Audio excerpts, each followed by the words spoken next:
Next topic है electric dipole placed in uniform electric field. तो ये सीबीएसई बोर्ड और आईआईटी और नीट सभी सिलेबस में है, और लेकिन इसमें बहुत सारी थ्योरी होती है, आधा आधा एक एक पेज की थ्योरी होती है। मैंने सिर्फ 3 डायग्राम की मदद से पूरी थ्योरी समझा दी है।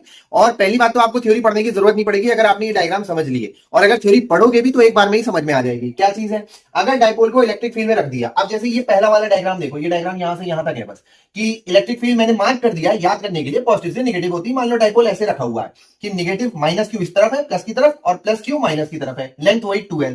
तो P vector parallel to E vector, यानी कि dipole moment parallel to electric field हो गया। यहाँ पे इलेक्ट्रिक फील्ड पॉजिटिव से नेगेटिव होती है, इलेक्ट्रिक डायपोल मोमेंट नेगेटिव से पॉजिटिव होता है, तो ये तो पैरेलल हो गए। अब खुद थोड़ा कॉमन सेंस से सोचो, ये प्लस ये माइनस को खींचेगा तो ये खींचा रहेगा, और ये प्लस ये माइनस को खींचेगा तो ये खींचा रहेगा। अब ये डायपोल ऐसे टूटता नहीं क्योंकि इनका आपस में भी अट्रैक्शन होता है, तो डायपोल बिल्कुल ऐसे ही रहेगा। तो ये मूव भी नहीं करेगा क्योंकि यूनिफॉर्म इलेक्ट्रिक फील्ड है। ना तो आर का मतलब है इसमें रोटेटरी, ना तो इसमें रोटेटरी मोशन होगा, घूमेगा नहीं भाई, बिल्कुल ऐसे ही रहेगा क्योंकि प्लस माइनस ऐसे बैलेंस हो चुके हैं।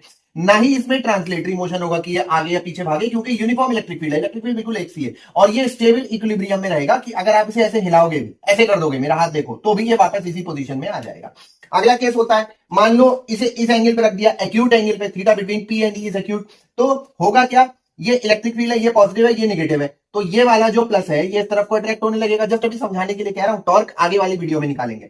ये नेगेटिव है, ये पॉजिटिव है, ये इधर को, तो ये ऐसे आएगा, ऐसे मूव करेगा, यानी कि इसके अंदर रोटेटरी मोशन तो होगा लेकिन आगे पीछे नहीं भागेगा, ये सिर्फ ऐसे मूव करेगा, ट्रांसलेटरी नहीं होगा, आगे पीछे नहीं भागने वाला ये। और लास्ट केस, मान लो डायपोल को आपने ऐसे रख दिया, इधर प्लस है, इधर भी प्लस है, इधर माइनस है, इधर माइनस है, तो यानी कि पी और ई के बीच में थीटा 180 डिग्री हो गया। तो अगर आपने इसको ऐसे रखा है तो ये जाहिर सी बात है ट्रांसलेटरी तो नहीं होने वाला, नहीं भागने वाला, लेकिन हाँ रोटेटरी की टेंडेंसी बनी रहेगी। जरा सा आप इसे पुश करके, मान लो एग्जांपल के लिए मैं यहां पे ऐसे कर दे रहा हूं, ये प्लस क्यू हो गया, ये माइनस क्यू हो गया, भाई प्लस प्लस रिपेल करेंगे इधर को भागेगा, माइनस माइनस रिपेल करेंगे ये इधर को भागेगा, पूरा घूम जाएगा। मतलब इसकी टेंडेंसी है रोटेटरी करने की, लेकिन अभी इस पोजीशन में 180 पे तो बिल्कुल फंसा हुआ है, तो इस कंडीशन में ना तो रोटेटरी है ना ट्रांसलेटरी, लेकिन हाँ ये अनस्टेबल इक्विलिब्रियम में है। फाइनल बात, अगर सिर्फ बोर्ड्स के लिए एक लाइनर याद करना है तो आप ये याद कर सकते हो कि अगर डायपोल को यूनिफॉर्म इलेक्ट्रिक फील्ड में रखा गया है तो ये सिर्फ रोटेटरी शो कर सकता है, ट्रांसलेटरी किसी कंडीशन में शो नहीं करेगा।